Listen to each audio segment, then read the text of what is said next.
Greetings, my denizens of the deep. It is your one and only host here on the Poseidon TCG broadcast, the one and only Poseidon TCG, here with my opponent for this episode and for the person to discuss to on Table Talk, PKO Pyro. PKO Pyro, please introduce yourself to the lovely people at home. Hey, that's me. Fucking gets me every time. I know it's coming, it still gets me. Okay, so we decided, as a bit of an impromptu thing, and to farm more content for you guys at home, that we were going to go over through this, and then we were going to talk about some of the plays, misplays, some of the highlights. There was a fair amount of things that did get chopped on the editing room floor, mainly between games specifically, because if I didn't, it would have added like an extra hour. Yeah, trying to figure out how to get Untap working. Absolutely, and yeah. discussing how bad Crook of Condemnation is as a card. Absolutely. Absolutely. Little things. So I feel like the one that we should talk about first and foremost is the one that you, Pyro, pointed out in the comments below. So You put me on the spot, chat. There is no chat. Here. We'll play. Oh yes, yeah. I remember. We'll play the clip. Let's play the clip. Hold on, first. Let's play this. Let's play the clip because I remember exactly what this was, and I pointed it out in the comments. All right. We'll just play that young, fresh mountain and then pass after that. No particular reason. We'll draw a card. Wait, what did you say? No, for no particular reason. So you said mountain. Oh. Okay. See, and in the comments, because I knew he was gaslighting, I was like, wait a second, I gotta double check this. And then I see that he says mountain and plays the forest. I'm like, wait a second. Wait a minute. Yeah, and so I put it in the comments. I was like, you did say mountain. You're trying to gaslight me, and he successfully did it. He fucking got me. I did fucking get him. So the reasons why I said mountains was just because I wanted to use the faithless looting, and in my head I was supposed to say fuck, I don't have a mountain, or things like that. But in my head I was just like, I'm just gonna play this young fresh, cuts to the mountain part, and then puts down a forest. That was not. Yeah, it wasn't edited like that though. No, he just literally. No, like I literally just did that. Like it was all like I was too busy in my head thinking about how I wanted to go about this game. If I wanted to play it more like, hey, it's just two homies messing about, or whether like I should take it seriously. And for this one, I oftentimes did things because I thought it'd either be funny or more entertaining. Right. Yes. So, that type of philosophy does prove to be your downfall in future games. Absolutely. That philosophy does bite me in my ass. So is there so let's continue watching this. We will cut to any moments where we feel like we should really have a discussion about things. Yeah. All right. I know everybody's so excited about this interactive gameplay. Absolutely. But we're going to play one of the best cards to ever be printed in the game of Magic. Tap this. That comment right there, we're going to that comment right there where I say the interactive gameplay, it's just one of the things that happens when you play white blue, no matter what your dollar amount is, because you have to play these interactive cards, right? The only deck that I think doesn't really have that slow game plan in blue-white is probably Spirits. Yeah, because that's an aggro strategy, isn't it? But a lot of these decks, even this deck, which has its 3/3 hitters with the lands, you're gonna be playing a lot more instants and sorceries, which a lot of those you don't want to cast early because they're very reactive. Absolutely. So that might be a little bit of a thing that you see going on with this is play a land pass, doing all my stuff at the end of my opponent's turn, doing it all at instant speed.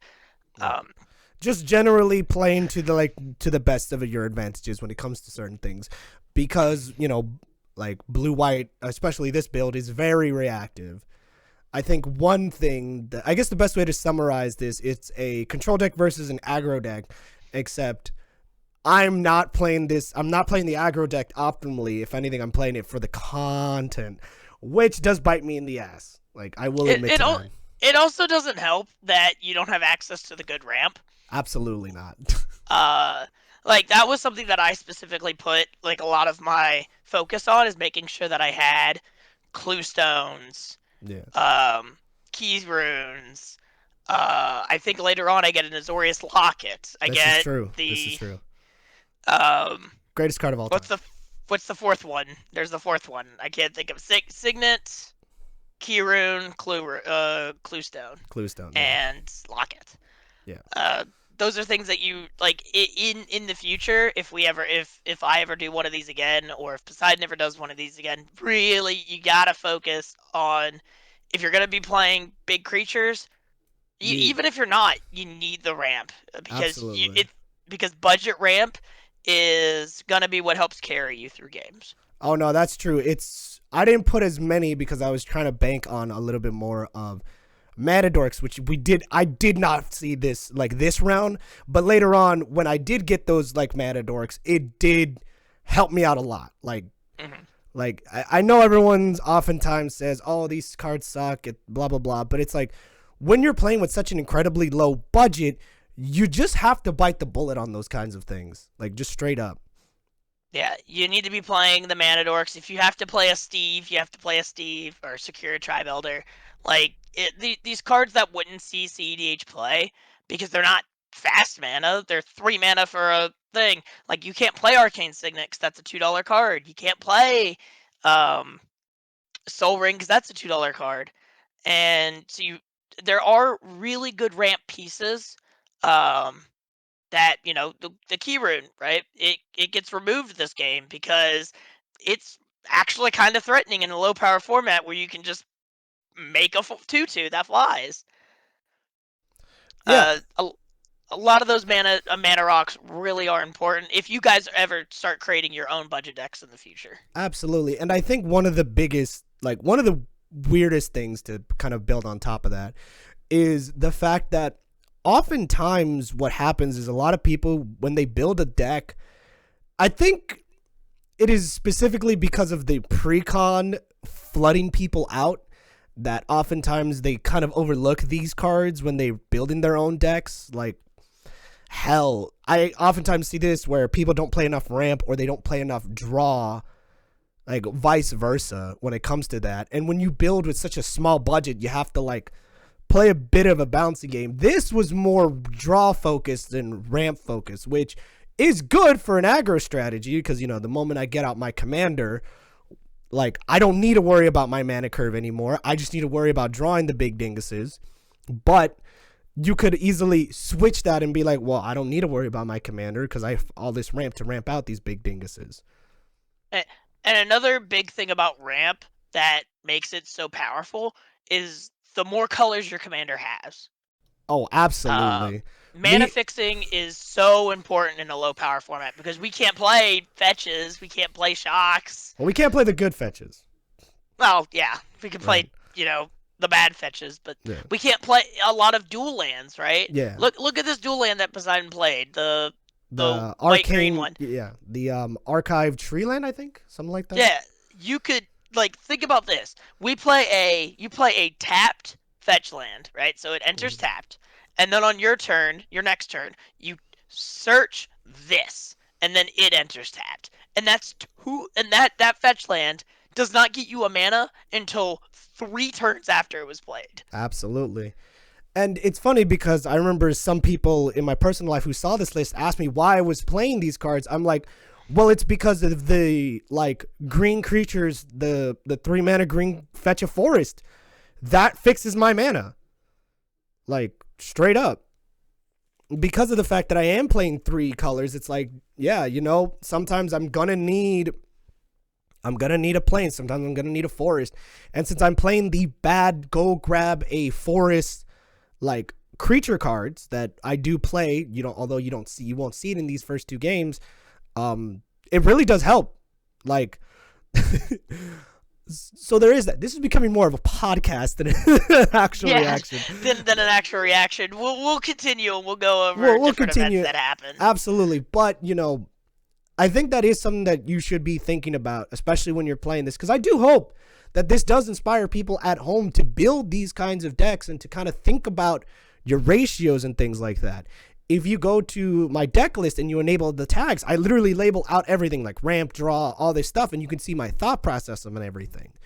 Yeah. And And if you check out every episode, you'll see the progression of the deck that I've built. The lands going down, right? The land count, because I think we start at 45 lands. Yeah.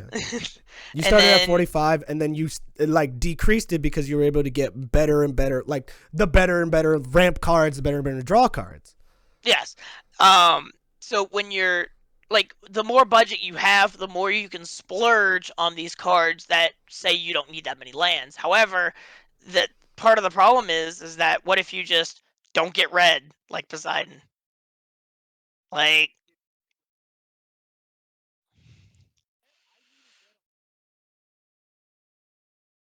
yeah.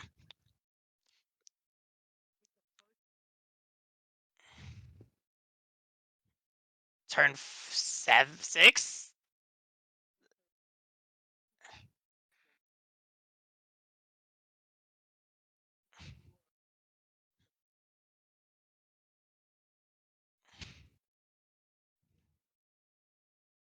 Hold on.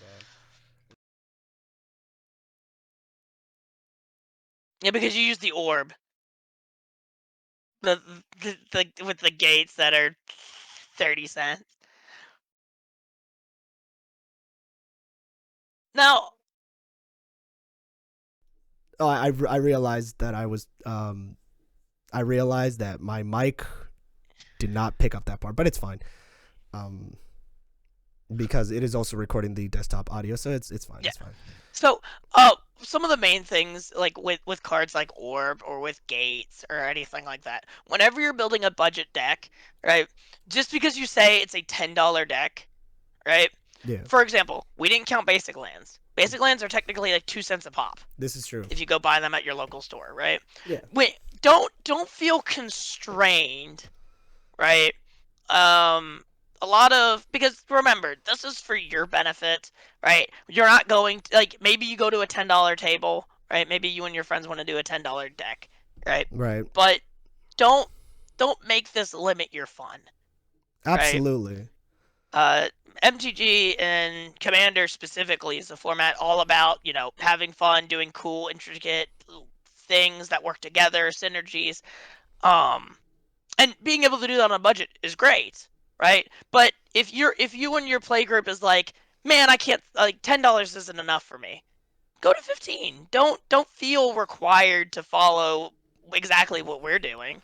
No, if anything, this is to prove a point, because this isn't for me to like flex my deck building to show that, like, look, I'm facing like $150 decks. No, the whole point of the series and the whole point of the ideology is like, I'm taking a deck that cost a literal fucking Big Mac, and I'm still having fun with it. I'm still optimizing it.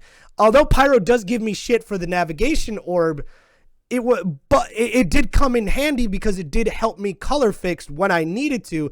When the time of the recording, and I checked and the fucking gates went up for some godforsaken reason.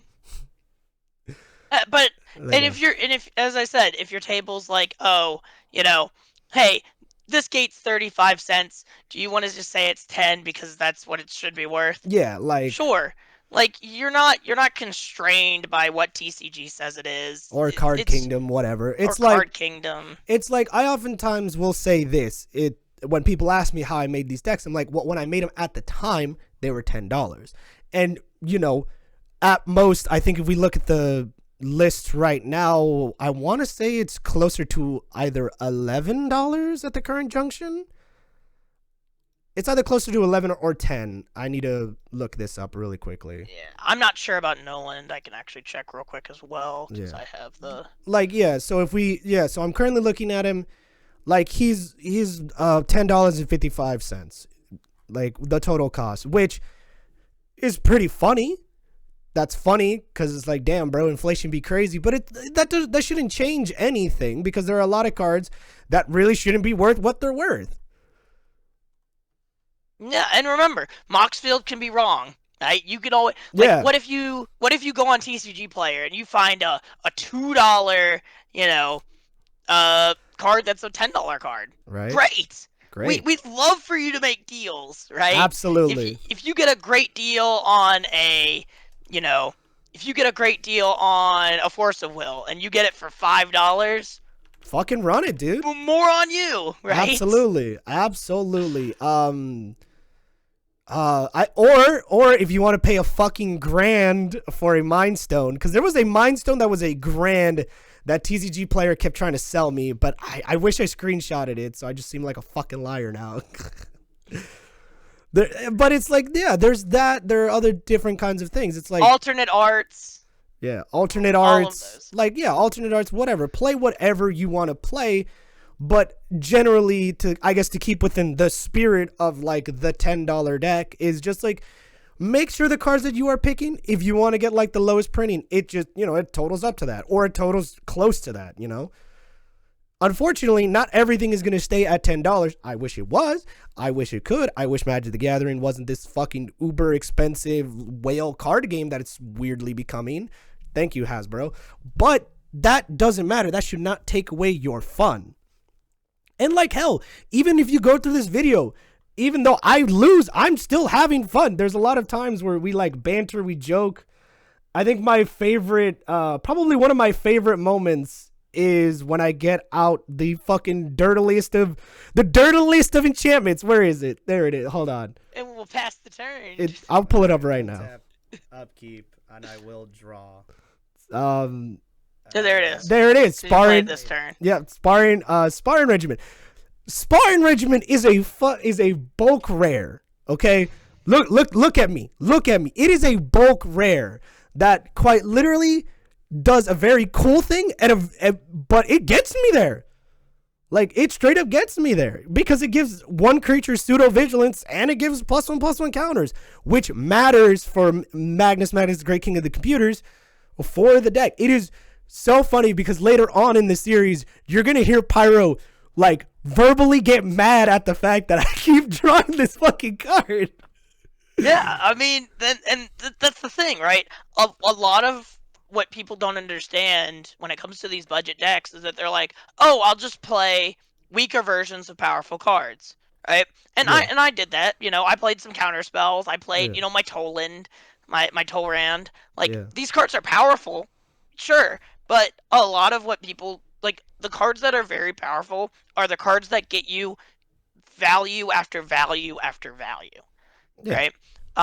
That's something that is a lot different in budget than it is in like the normal commander games, because your card draw is a premium.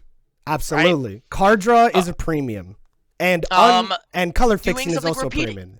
Doing something repeatedly is a premium, right? Because think about it like this, right? If I have a card that does one thing once, right? I spent one card to do a thing. If I have a card that repeatedly does a thing, I spent one card to do that thing once, twice, maybe three times. Or let's say my opponent removes it with a spell. Then that means I'm at card advantage because they had to spend a card to get rid of it. And I generated multiple cards of value. Yeah, you probably got one or two activations of it. Like listen, to quote what was it? The Commander Quarters, Spartan Regiment is the golden pig of this deck. This card has single-handedly helped me not only stabilize in situations where I really shouldn't have, because I'll be completely thrive. Yeah, or even thrive. You'll see later on that with Sparring Regiment, I was able to basically trigger Magnus a whole hell of a lot sooner than I ever should have. Like, a whole hell of a lot sooner than I should have. But I feel like that's coming. I feel like this table talk should happen. Now that we're talking about this and talking about other games, I feel like we should just pull up the other ones, just talk about all of them as a whole, and then just release this after the series is done. Sure. Yeah. Sure. Is there anything else that we want to talk about when it comes to like the $10 budget? I think another like the 10 versus 10. I think another scene that I personally enjoyed, that I thought was like kind of a very funny highlight, was where was it? It's where was it? Because I know it was in game 2. Oh, it was it when I played the For the fortified, right? The fucking fortified. oh yeah, the Dark Steel. It was turn 2. I literally turn 2. Oh yeah, it was Dark turn 2. Yeah, here. Yeah. Let's play this clip live. We're gonna play another really funny card. Yeah. We're gonna cast Dark Steel Garrison. Oh. It is an artifact fortification. Now, now, a lot of people will hear me groaning as an exaggeration, but what a lot of people don't realize is that is a fucking insane card in the strategy. Yes. Like- What like the fortified land is indestructible. What that means is that if I ever create a land creature, I can equip this, and then I have an indestructible creature that gets +1/+1 whenever it becomes tapped. Yeah, which is very powerful. An indestructible creature is premium. absolutely, especially in such a low power format.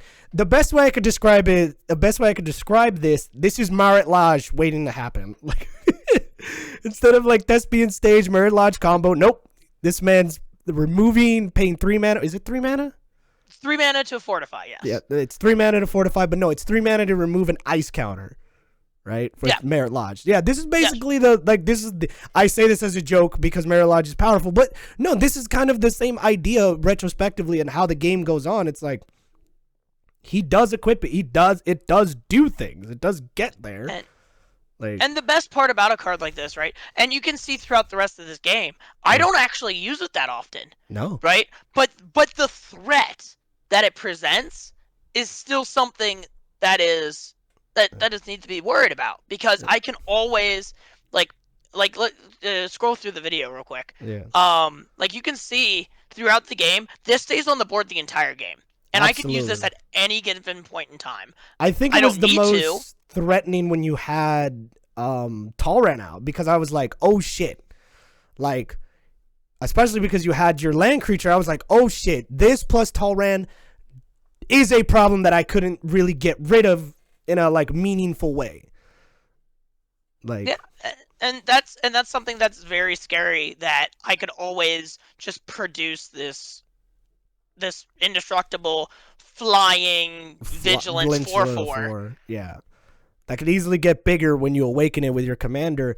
Although No, that's not how the game went. That's not how it went. Well, it didn't win in this one, but like that's just something that you can do. It is an option that I always considered. I think one misplay that I did, but I didn't have much of a choice in that matter because you basically forced me to, was I shouldn't have let go of my veteran. I should have just kept him. But you had to attack to try to get value out of the training regimen, and also me having a 1 mana combat trick. Yeah, is kind of that's rough. It's rough. It's rough. And I had the Defiant Strike, right? Yeah. And a lot of people will look at my deck list for the $10, and it's the same for some of the other deck lists later on. We play just a few combat tricks, right? Just because you don't expect the white-blue deck to have combat tricks. And it's a cantrip. Yeah, and they're cantrips. We like drawing cards. We like multiple casts of spells because that triggers our Nolan, right? And these combat tricks can really buff up your creatures. Like this turn, I think I have a Core Cartographer. I Defiant Strike, give it to the Core Cartographer, make a Drake, double block your creature to kill it. Yeah. Which is wild. Like there's no world in which you should have expected this to happen, but just because I had a Defiant Strike, which isn't the best card, it cleaned up an entire 5/6. Yeah, or it's a 5/5, something like that. No, because the training it'll be on screen.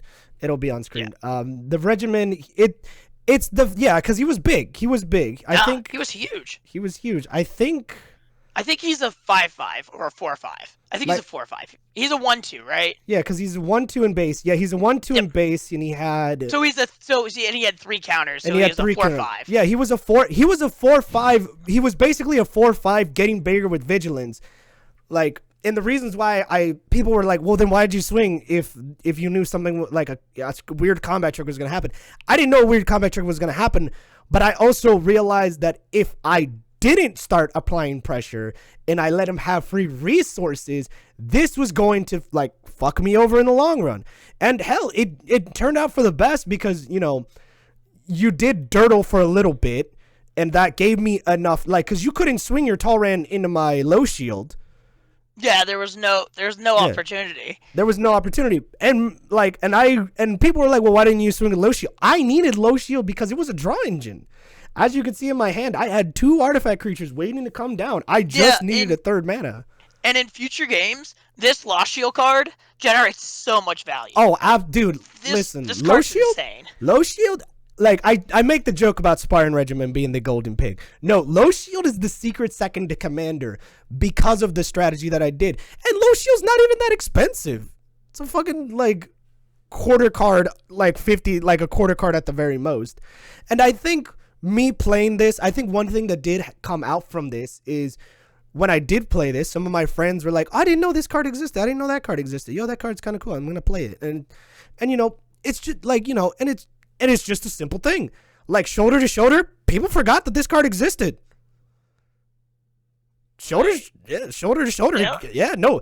I think it was, I want to say it was in the $40 versus $10 that shoulder to shoulder gave me that extra damage to push, I think. Yeah. Yeah. I think it was game 4. I think it was or $40. Yeah, the $40 one. So yeah, like, so you know, basically the first part of this 30-minute fucking podcast is us like ranting and raving. Like, you know, if you're gonna do this, have a plan that you want to do it and just have fun with it. Right? Like, yeah. Like later on we're gonna like to actually talk about the whole point of like actually talk about things that happen in the in the shows and all that stuff. But I think one thing that I will definitely say to close this one out is near the end where I did start swinging with low shield and low because I could actually start reasonably applying pressure with the low shield. Right? It's like, right? So where was it? Yeah, I think like, yeah, look, I play Yavimaya Druid. The Druid helped me get fetched, like fix my lands, but it was a little bit too late by then, you know, and I think it was near, yeah, because I swung with low shield like right here.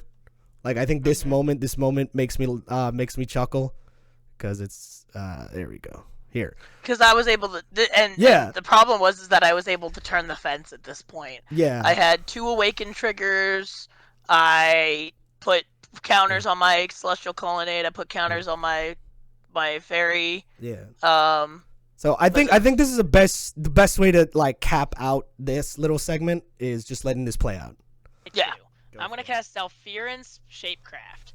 I'm gonna target the Fairy Conclave. Yeah. Or the Celestial... No. We target the Celestial Colonnade, and we're going to make its base power and toughness 4-3. Okay. So it'll actually hit you for 8. Okay. So you'll be hit with 8, 5, and 2, which will be 15, and you'll die. Yep. And I draw a card. Nice. And I make a Drake. Wait. Resolve your triggers. Resolving triggers. There. Resolving triggers. All right. I die. Yeah. See, so, like... That combat trick, there's no one in the world who remembers Salfiran's Shapecraft. Bulk common from, was it March of the Machines? No. Salfiran's Shapecraft, I thought, was from, Well, this printing of it was from, Oh, yeah, that printing, I think it was from March of the Machines, but it was also from, It was from... Strixhaven. Was it from Strixhaven? I thought so. Either way, we'll put the original... Because I think you used it with the fractals. That's Whatever. True. Yeah, but, that's true. Base power toughness transformation, those cards nobody remembers. Absolutely not. And that was incredibly powerful, especially because you didn't need to activate your your land's creature ability. It was already a creature. You just bam. Either way. Yeah. I think that's pushing that lethal damage. So that's something that Poseidon learned a lot from this episode is that he has combat tricks and I need to watch out for them. Oh, absolutely. And I think somebody said, "Oh man, dude, I like your list, but I feel like it's not good in multiplayer." I'm like, my brother in Christ, it's even better in multiplayer. Yeah. The thing is that His deck actually gets a lot better in multiplayer. Nolan Dar actually gets worse in multiplayer. This is this is very Because true. if you think about it like this, right?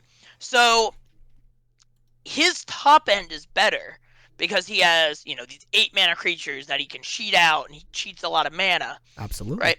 Nolan Dar, I turn my lands into creatures, and I have to protect them as hard as humanly possible with Terra Eternal, with Darksteel, with the fortification. All right, Darksteel Garrison. The more players that there are, the more removal that there is. Absolutely. And if you cast a Doomblade, like, a Doomblade is horrifying for me, right? He could Doomblade my Celestial Colonnade here, and I'm out mana, I'm out a 3/3, I'm out any other additional power that I could put into it. Oh yeah, So, no. I think in these yeah, go ahead.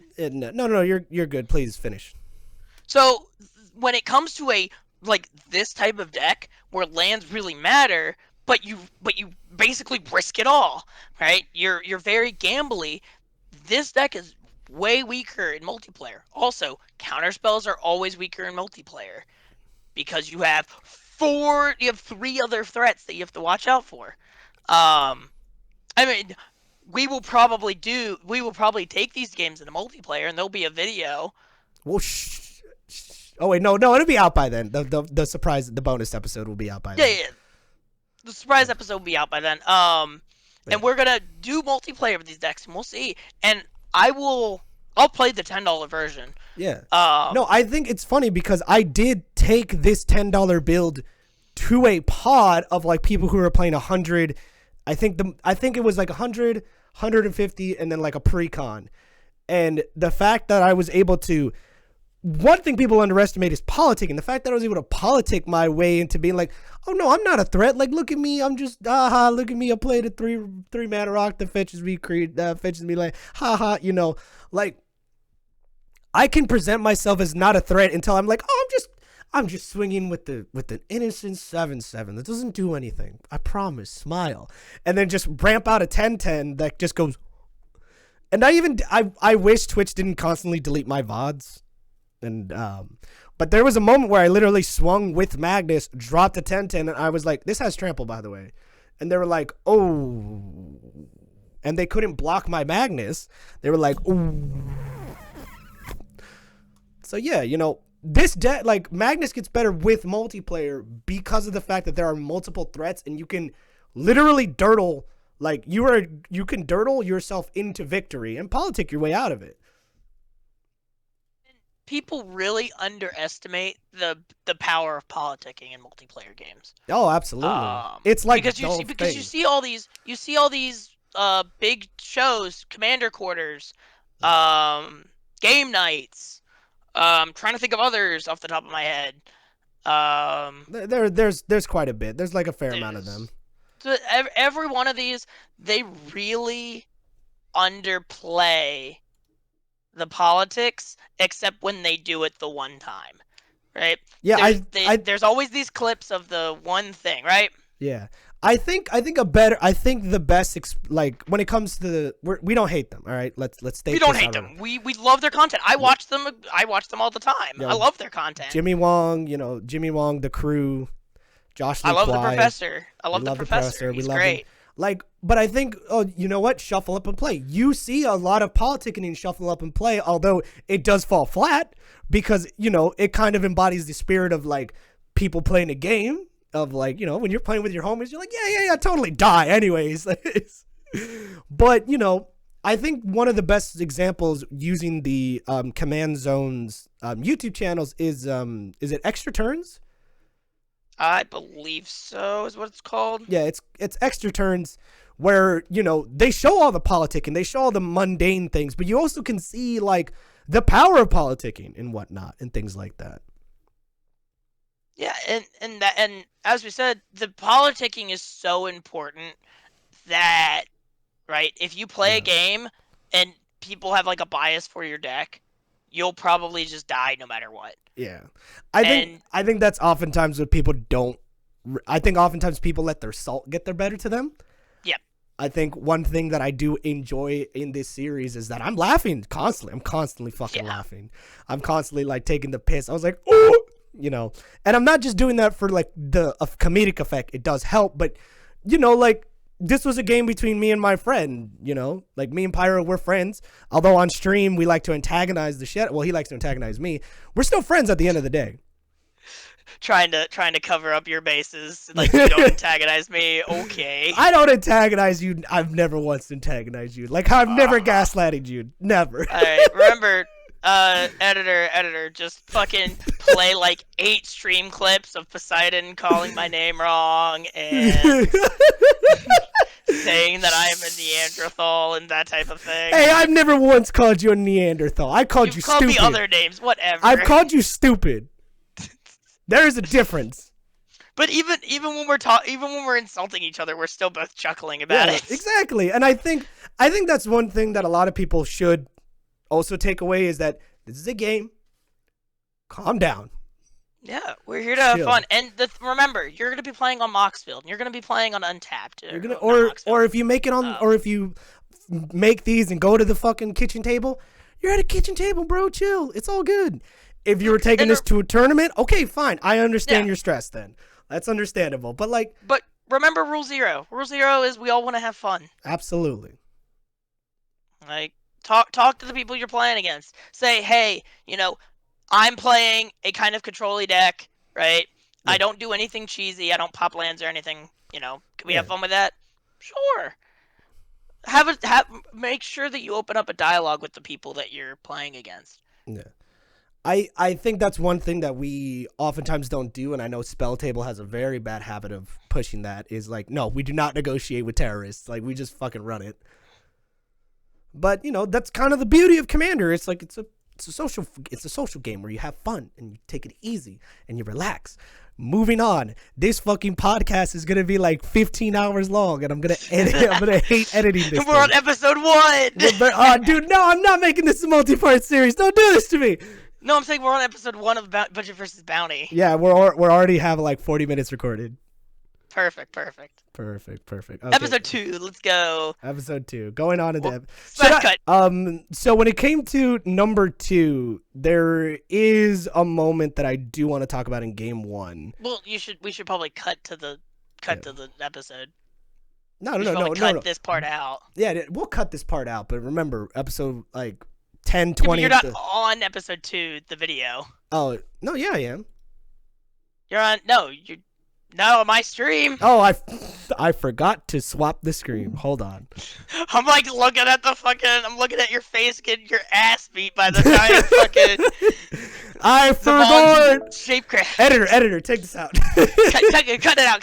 Actually, leave it in. No, cut. Okay. Anyways, we're hey, I'm paying your bills. I am not making any money right now, so no, you're not. Poseidon. Poseidon's paying your bills, so you have to listen to me. Keep this in. No, love, do not listen, or me in the future, do not listen. All right. Anyways, so now we're on the 20 versus 10. And when this will go up will probably be after both of those videos are up and people can consume and enjoy them. So so because this episode should come out on Friday. Yeah. Well, no, it'll come out. Yeah, the $10 and $20 episode at the time of recording should be coming out the Friday. At the time of recording this time, we're cutting this part out. Buddy, no, this part is not being cut out. That's why we're specifying this, you dingle bob doodleberry knucklehead. The problem is that the video will already be out by the time we're posting this video, so we wouldn't say Friday. Yeah, that's why I'm saying the time of this video, the one that they're watching right now, the one that the YouTube bar is going red on. This video is being recorded, not the one that we're looking at. All right, if you're tired of this argument, skip to this timestamp. Poseidon will put it on the screen. I'll put a chapter, right? We'll put a chapter in it. If this is cut, remember this. I'm actually gonna... Anyways, at the time of this video's recording, 20 versus 10 was not uploaded and was going to be and is going to be uploaded on Friday 12th. All right? Of January. What? Of January. Don't forget January. the January part. I know. Okay. So, the 20 versus 10. This was still when I decided that I was going to do things more for the bit, but I did take it a little bit more serious. Yeah, and you also had more knowledge now. Like, Yeah. I did switch up some cards, but Yeah. you watched out for these combat tricks. You Yeah. realized that removing my commander is probably the strat. Absolutely. However, this first game, I actually used the Darksteel Garrison. Yeah, a you lot. did. You did, and I was like, "Fuck." There's And that. this is one of those games where, you know, it really shows the value of Wait, why did we skip all the way to game 2? Oh no, it's because I'm scrolling because I'm trying to remember if this was one of the games where it was just like we just kept going into, because I remember you board wipe. Yeah, this was still a game of like it was still just the 2 of, it wasn't the best of 3 of, and I was trying to remember when that one was. That's why. But Oh yeah, the best of 3. That was $30 or $40. I want to say that was 30 because 40 that was when. Yeah, I want to say no. Yeah, it was 30 because 40. That's when I actually. I'm not gonna say that. No, I'm not gonna. Oh, you're talking about okay. Yeah, yes, yeah, yeah, I know yeah, what yeah, you're yeah, talking yeah. about. You're That's talking- $30. Yeah, that's $30. Yep, that's the $30 one. So when it Okay. came to the $20 one, there was was it in this moment where you like made fun of me for not having a Magnus? Yeah, this one was the one where For I was not having a madness. Magnus.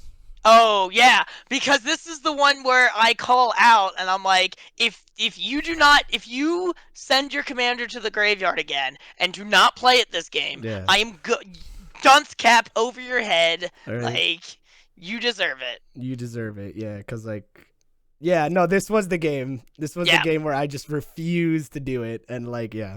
So that was a fucking misplay. That was a fucking Yeah. misplay, and I did edit that part, but instead of putting a dunce hat, I put, Magnusless, it's like bitchless loser, but instead I just put Magnus instead. Oh, okay. Cool. Right. This is also the game where I get to do my little looping shenanigans. Oh, that's true, where you did get to do looping shenanigans. Well, let's start at the beginning of the game Yeah, and then kind of explain like the thought process going through. Right. This is you can skip forward like 2 turns or so. So that'd be this is when I finally learned that there was turns in this thing. Yeah. So we finally. Yeah, we finally like. No, it's funny because no one pointed this out in the comments below on the first episode. We didn't actually pass turns back and forth, and nobody, like, no one questioned it, no one looked at it, no one had, and here, I'm gonna expose myself. It's because I didn't fucking pay attention, and I didn't realize that those little 2 arrows were that. We never changed phases too, but we just declared it with our voices because, like, that was sufficient enough. Yeah. Um, And this game's really good because we both get access to ramp. We Oh, both yeah. get access to card draw. There was a lot of interaction, and look, the fucking Gruul clue stone, like, it got me there, like. Yeah. Yeah. You know, we got Commander Tower. We got Command Tower. Yeah. This is where the MVP card comes up, which is the Citadel. Oh yeah, the fucking Citadel. If you go back a few, I think you hover over it when I grab it from the deck with the Expedition map. Okay, where? Expedition map, killer card, right? Especially in a land-based strategy like this. It was like turn 3 when I like did it, turn or turn 3. 2. Oh yeah. Hold on. Yeah. I think I search it and then you hover it. Yeah. So it would. So I sack it, I tap it, sack it. We add the statuary, or I think it's called the. Oh gosh, it's the Curse Sanctum or something like that. Something like that. The one that becomes a golem, right? No. This is the one that can tap for 2 to activate the abilities of my lands. Oh yeah, the Citadel. Yeah, there it is. Yeah. So this grab was so important. This card helps push your game plan. this card did not see much play. Sunken Citadel. There we go. Sunken Citadel. There we go. Perfect. Doubles the abilities. You can use 2 mana to spend for the abilities of your lands. It taps for any color, or it taps for a specific color when you call it. It's also a cave, which doesn't matter for my deck specifically. But it might matter for your deck if you care about it. But it might matter for your deck if you want to play the new caves that came out in the new Ixalan set. Yeah. Those caves are very good. Some of them are the caves cast spells. You can pay 5 mana to cast a spell with it to discover 5, discover 4, something like that. Very good, right? They're very good on a budget lands. I didn't play any in there because they didn't become lands or help facilitate the man land ability, like the man land game plan. But there's a lot of powerful cards that came from that set. Absolutely. And this card really did fucking like boost their strategy a lot. Like every time you tapped it, I was like, oh no. I was like, oh, no. And then we keep going forward. He plays Mana Dorks, right? Yeah. No. Something that you'll notice, we try to play around Mana Tithe the entire time. Both of us like, because so the reasons why we were playing around Mana Tithe was because both of us made a fucking joke about it. Like we were both like just goofing around, joking about it. But I was the one who resolved the Mana Tithe. I only did it once. Yeah. But However, we got there. No, I Mana Tithe my own card. No, that's right. You did. To gain an additional trigger. I think it's this episode. However, we were both playing Mana Tithe. Yeah. Which was really funny because Mana Tithe's really cheap right now, and it really is. Sometimes you just get them.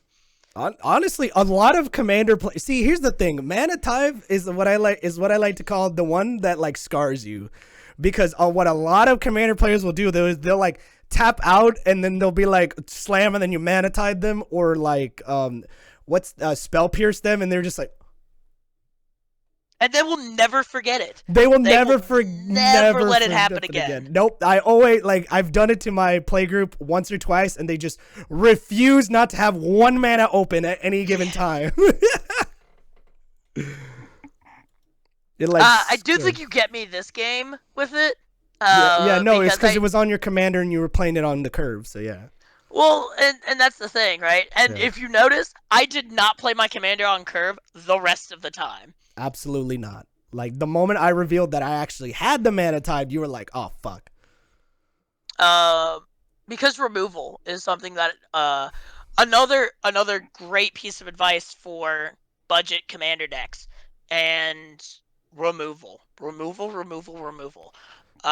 It's how you don't die. Literally. Right.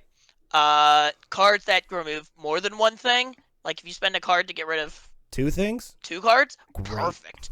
That's fantastic. And also, remember, since you're at a low power, right? You're at a lower power game, right? That matters.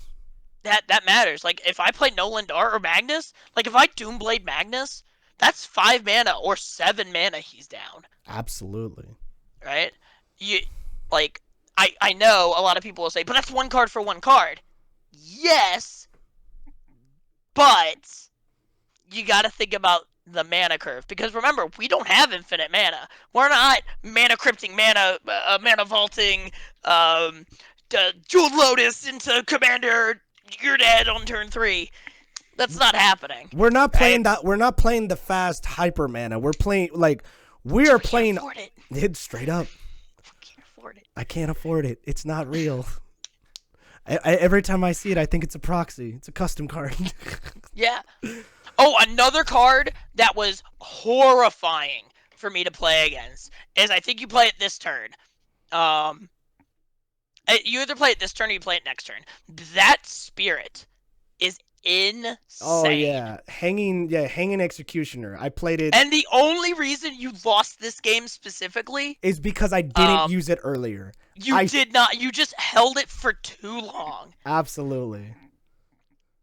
I held it for too long because in my head I was just like, I wanted to do a combat trick with it, but I realized that I forgot to take into consideration that this combat trick only works if my opponent is not respecting this, because I always had mana up for it.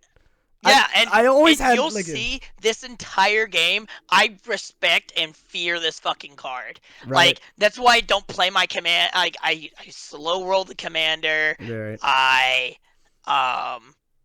I slow roll my creatures, and you notice I don't even push up my lands that often because I'm just so scared that he exiles this, and then I'm down a land, and then we're in a terrible position. Yeah. No. Yeah, no. I should have, like, I guess the best moment that I should have done it was right here. Yes, this is the moment. You should never, like, because I counter your spell. Yeah. Right? Because I counter the what did I counter here? I believe it was the Grasp of Fate. Oh, it's the Grasp of Fate. Yeah, because I was the Grasp of Fate attempts to exile my commander. I counterspell it, and then you should have immediately just hit my commander. Like, yeah, and then in response, I should have just, like, hit his commander because he was tapped out, so I didn't have to worry about anything. But in my head, I was just like, nah, I should keep it up. He's gonna put a bigger threat or like a bigger land. No, this was a misplay. This was straight up a misplay. I should have not. I should have, in response, in this moment, just sacked and got it in there. Shout out to the MVP of Sparring Regiment. It's right there. Yeah, and I think this is the game where it takes control over the game again. Oh, yeah, no. I think this is what he does. I think he sees, oh, he's tapped out. I'm going to play Sparring Regiment. Yeah. No, because it just applies so much consistent pressure to it. Because it makes my little dirtily 1/1 Executioner into a, like, 1/2 dirt, 1/2 removal, like 2/2, 3/3 removal. Yeah, but we're also this is also the game where his commander was in the graveyard the entire time. The entire time. He also time. discards his Crook, which could get him back his commander. It could have gotten me. Nope, I was like, I would draw into it. I am not worried about it. I was a fucking idiot. Yeah, so that's where this game went really downhill. Absolutely, was the fucking misplay of me not putting Magnus back in because I was going for the bit. Yeah, well, I was doing it for the bit. And I was also confident in drawing the recursion because this build had 11 pieces of recursion because I always assumed Magnus was just going to get fucking deleted. And Vandal Blast is my worst nightmare. I wake up in a cold sweat thinking about Vandal Blast blowing up my board. But I just never drew into it. So I was just like, all right, you know what? Fuck it. Like, I realized when we recorded the third video, which would be another time, at that time, this deck list was old as fuck. And it went up for like fucking $15 randomly. And I'm like, what the fuck? So I had to re-edit a fair amount of it. And I realized a lot of things got reprinted. And I was like, okay, I got rid of a fair amount of things and some other things came in. And I took out a lot of the recursion because it was the recursion that like shot up. Thank you. Thank you, Artifact X. See, this Taigam, I feel like Taigam generated me so much value. Oh, yeah, no. Taigam. Giving my draw spells rebound. Oh, it was so good. Like, wasn't there an instance where you had, like, 3 or 4 of them just... Well, I don't... this game? I think it's the next game where I get a bunch of value. Yeah, this is the next game where I get a bunch of value. Absolutely. But, like, going back to the first game, right? This is when I started revealing that I was playing even more Awakening cards. Yep. For example, the Wonder. The Wonder was a recent addition that gave all my lands. All my lands flying. The Awaken guy that buys back an Awakening card. Oh yeah. That's an E-Witness for Awakening. Absolutely. And it gives my lands flying. Which was insane. Slam dunk. Absolutely. I think next game is where this card actually, like the Awaken buyback. Like the Awaken buyback, yeah. Is so good. Yeah. I think so. Because we really see it at the end of the game. Because game 2, I get pushed in. Oh yeah, no, game 2 is when I decided to stop doing shit for the bit. And I was like, all right, you know what? I'm just going to fucking start going in. And you'll see, he plays a Mana Dork on 2, plays a Mana Dork on 3, plays his commander on 4. Yeah. And that was so scary. Yeah, no. I think you play a Mana Dork on 3. So I played my commander on 4, but I did play a Mana Dork on 3 because what I did next was I dropped my Dissenter to make things bigger. Yes. Like, which was like the haha funny play would be like, oh, I'm just gonna take my time and like do that. Dirtle around. Like dirtle around, but like I think you even make a comment about that. Hold on.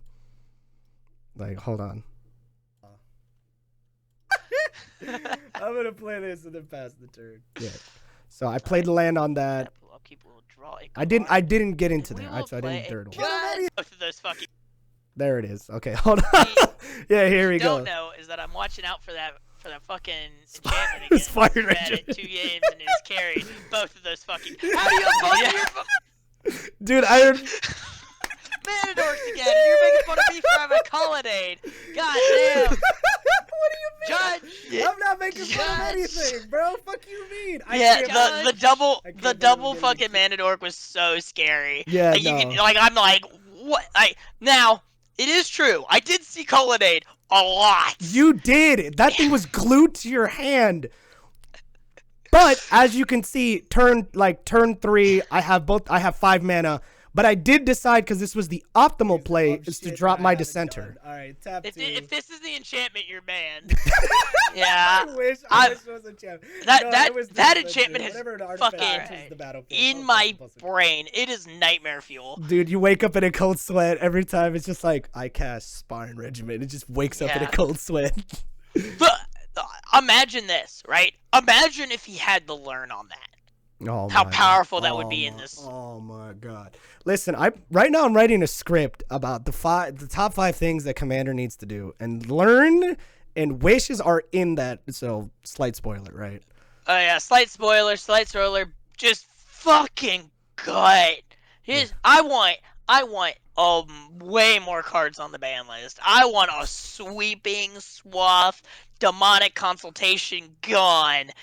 Thassa's Oracle gone. God. If I can't have the fucking or Prophet of Crufix, none of you get to have fun.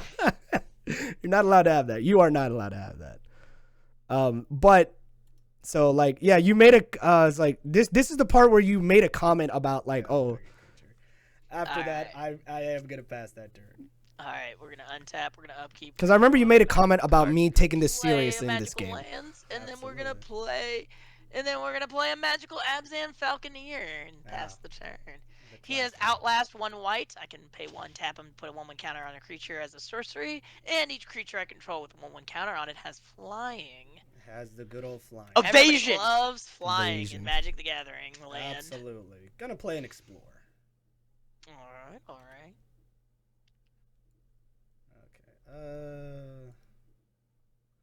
Okay, it's not here, but I did drop out the orb. Then I got out Magnus. Yeah, the next turn. Yeah. Yeah. It's a little bit later than I probably say it, and I'm like, it was either that or between games. Oh yeah. Um, Oh, we got to see the power of Low Shield, baby.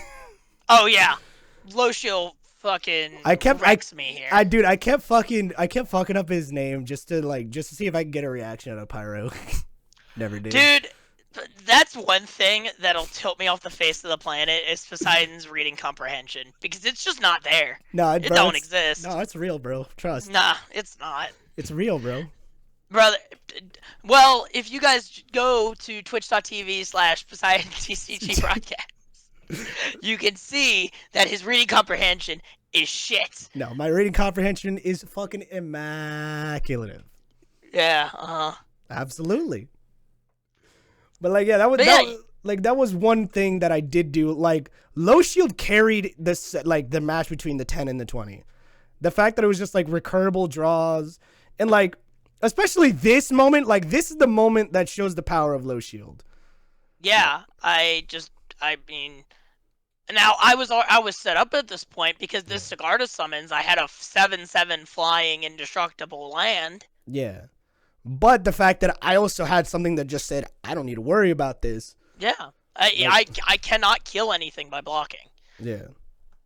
So I have to take damage if he swings with 2 or more things. Yep. Like I think you swing with Magnus, you play out the 7/7 or the Colossus of Yeah. Ios, Yeah, the Colossus. and of I Ios. am just so unbelievably scared. Like, yeah, because like I had to, because I didn't do the flip side because it just wouldn't, it was the unoptimal play. Yeah, Yeah, like it was straight up the unoptimal play. So like, yeah, here is the moment. Yeah, and you should put on the sound on this Go one. So you, to Yeah. combat. yeah, there we go. Yeah. That's fine. Swing 2. Yes. Magnus trigger. Uh-huh. Okay, so let's put in.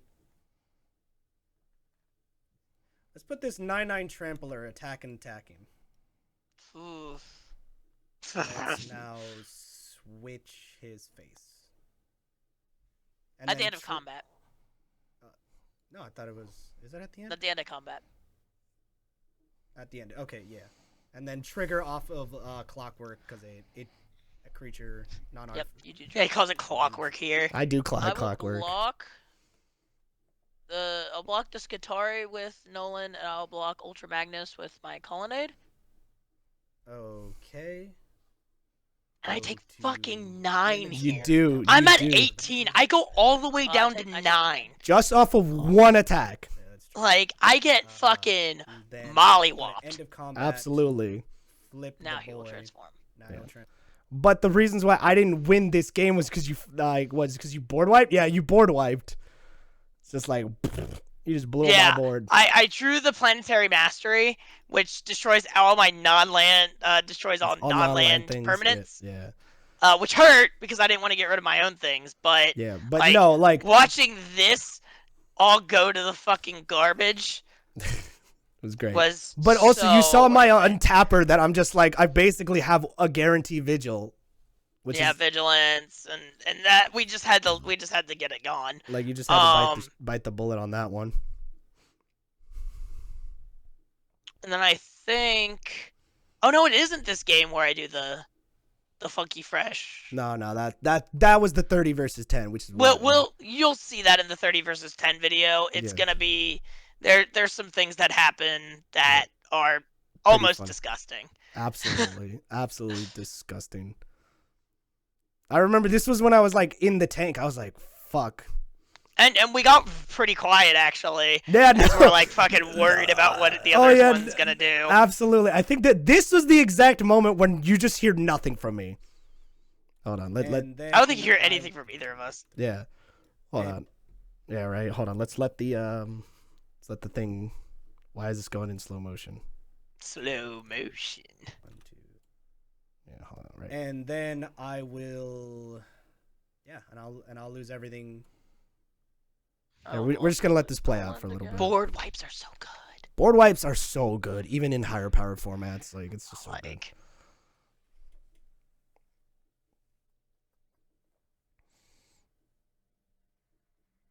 Sick. Now I get to push the fucking the special episode. I gotta push that back now more. yeah. Yeah. Down to So like right here, Pass it to just 24. not saying shit. Untap. Go to upkeep. Draw a card. Play a land for turn.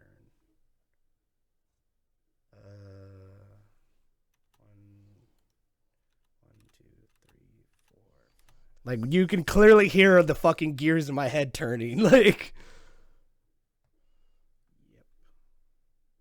so, I really wanted to get out Bosch and the Blitz Automaton. Yeah, there was no line in which you did both. Like there Can was, Bosch but sacrifice himself? Bosch can It says that I think it's another. We're gonna get out a Blitz Automatica. Ugh. Yep. 7. You hear the concern in my voice where Yeah, I'm just taking like- 6. Like I'm a lightning bolt away from death. Absolutely. It's rough for everybody. All right, I will pass. Like you can in that moment, I literally just don't say anything. Yeah. Like I'm just like I'm not bantering, I'm not goofing, I'm not gaffing. I'm just in the fucking sauce, bro. Like Yeah. And that doesn't mean we're not having fun. no, it Right. just means that in this moment we're like taking it more seriously than I should. And Bosch 'Cause can we're both- sacrifice itself, but it's just Okay. like it wasn't worth it. Because But you we're were both at in the 9. tank. We're Yeah, both yeah. fucking like, oh god, how do I not die here? Or how do Right. I win here? I think It's literally the clutch. it's literally the clutch because it's like because this was the moment where I was like, fuck, I cannot put anything on the board right now. Like I need to start slamming shit on the board, but you just refuse to let me. Yeah, and then I play the Tower End here. Yeah, which and then gives I was me like, oh, dude, Torrand. I was like so stressed out about But this. about 1 card in hand, you're at 3. Like, it's so scary. And, It is. and we'll just keep this playing throughout. Yeah, like, As we're talking here, but because it's not like we have interesting commentary in the video. absolutely not. But no, it was funny because This is so scary, dude, this no, majoring responder. absolutely, and it was so funny because I remember when I was building this deck, like, I remember when I told you that I was playing these shitters, you're like, bro, these are so bad. I'm like, I know there are, but hear me out though. And I put the fear of those I've put the fear of those like pay those fucking high absorbent mana. Oh yeah, I turned my land into a guy so Yeah. I can block and not die because I saved exactly enough mana. Yeah. Like I know I shouldn't have swung, but I needed to. Like in that situation, if I swung, I was gonna lose it. If I didn't, then like I was still gonna lose it. There was no way in and out of it. Although Mage Ring was my out because it did randomly bonk something for 7, a creature. Yeah, like I'm very quiet during this part, and I'm like fucking frantic. I'm like, how do I live? No, it's so funny. I'm like searching for lands. I'm like, you know what? Keep all the mana up. Right? Like no, I and remember. Then he Magnuses. I do Magnus on the alt phase. On the I'm alt like, phase. oh no. I had to because I had to because this was gonna give me the pressure I needed. That's why.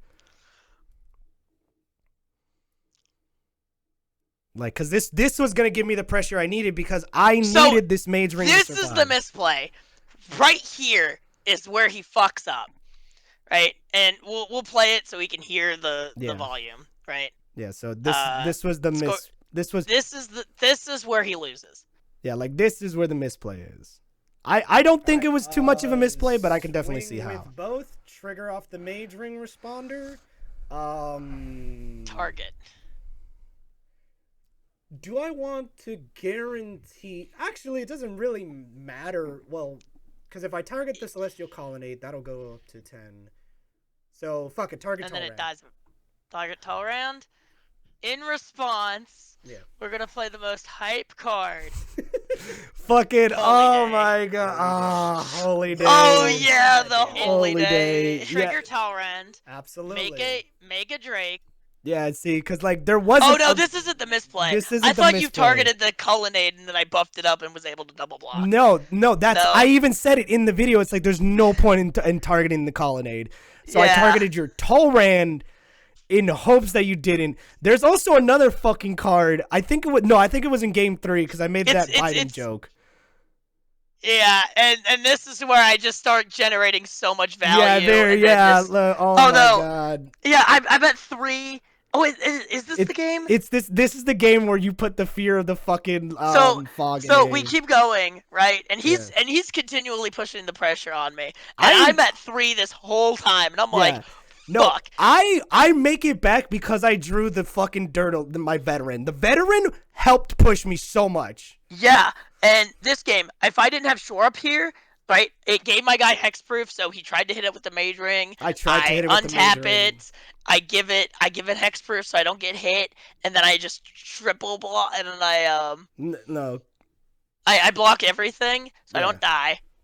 Or do I go to 1? I think I might go to 1. I think I take the 2. No. Here's what happens. So you block. Oh, I know what happens. You block and you put the fear of a certain card in my fucking and then soul. I tap the mana, and then I tap and cast Encircling Fissure. Yeah. Awakening. Oh my god. Or as I jokingly called it, binding, like biting encircling or something like that. Yeah, binding encircling. And this card, oh my fuck. Dude, I make the guy a land. I make the land into a dude. I kill your Magnus. Oh, dude, the fact that it fucking awakened, that's what pissed me off the most. I was like, fuck. Yeah, it's so rough. That was rough because I was so close getting in there. But like I even made a comment near the end of the video where it's like the one card in my hand, that red card, Hazardous Blast, that would have saved me if I didn't already know that this was revealed in his hand. Well, no. This is the first time I use it. Well, no, because you revealed it. Oh, I added it off of Yeah, the. you added it off of the visions. Yes. So I was like, this was the perfect fucking card for. If you did not have this, Hazardous Blast would have won me the game because it says your creatures cannot block. So I just go, woo! And then we keep going, and then keep going. Just turn on the video, and we'll just watch the little bit at the end. It's like what, like a minute, Like, yeah, roughly. and we'll just comment on it. Yeah. Like what? I think this is the moment where you schmoove on me. Yeah. Hold on. Let's go back a little bit. Oh no, this is where you Hazardous Blast, and then I. No, this is where I showed you I had it and I needed it, but you had the Unbinding Circle, so it didn't matter. That was the point. Like God's willing, yeah. Look, check it out. Oh, because this kills you. Because God's willing. You God's willing. One, and then I will kill you. Yeah. This is the card I needed. Yeah. Fuck. You can hear just the exasperation. Absolutely. Yeah. God. Fuck, if you didn't have the fog. Oh, this is the exact card I needed, but you had the fucking fog.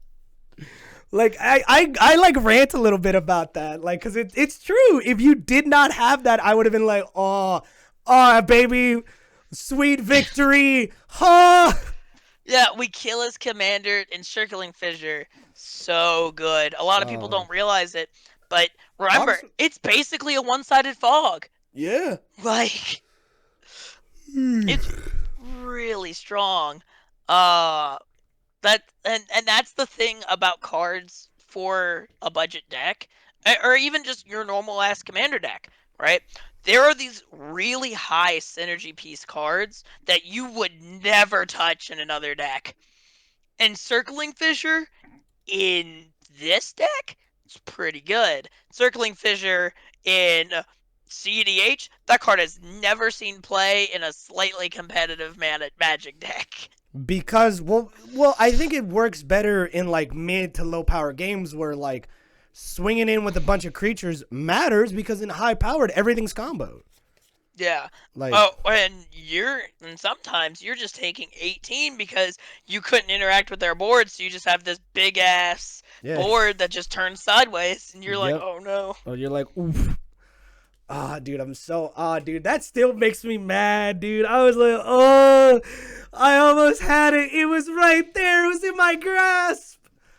Hey, and this is such a good episode for us to end on. Absolutely. This is such a good game for the end of match 2 because it's so hype. It gets so fucking like me and you, like, we both like turn off the gags, we turn off the goofs, we start playing more on curve, we pay attention, we start respecting things. Like it's funny because, you know, this final episode, I think the moment I knew that I could actually start getting in there was when I had low shield and I finally flipped Magnus. I was like, oh no. Like the moment, like low like I show the power of low shield in the, like I give a glimpse of it, but no, in the 30 and 10, low shield Clockwork Soldier fucking Spoilers. starts getting in. He starts coming. No, he's coming.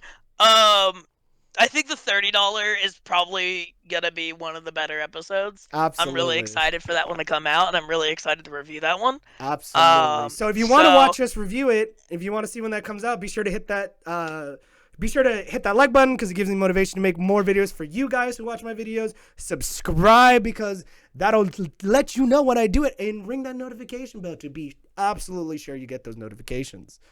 Sorry, I had to. Yeah, we gotta farm the content. And as I said, it's really good content, right? We have a lot of things in the pipeline, in the head, in the pipeline. Right. Besides doing a lot, is gonna start some more series, maybe. Hopefully. Hopefully. Remember to come watch him on Twitch.